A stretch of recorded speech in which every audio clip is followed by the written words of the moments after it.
উম্মে মাইমুনা নাম রাখা যাবে? নামের আগে যদি উম্মে বসানো যায় তাহলে কি রাখা যাবে?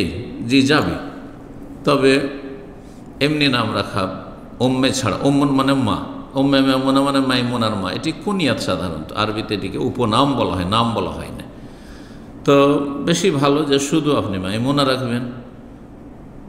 কিন্তু কেউ যদি ওম লাগিয়ে বলে বা আবু লাগিয়ে বলে, যেমন বাসার নাম না রেখে আবুল বাসার অনেকে রাখছে, হ্যাঁ, হায়াত নাম না রেখে আবুল হায়াত, হাসান নাম না রেখে আবুল হাসান বা আবুল হুসেন, জায়েজ রয়েছে, উত্তম যদিও যে হাসান হুসেন নাম রাখেন, কিন্তু আব বা ওম, বাপ বা মা লাগিয়ে মানে উপনাম দিয়ে নাম রাখা যাবে।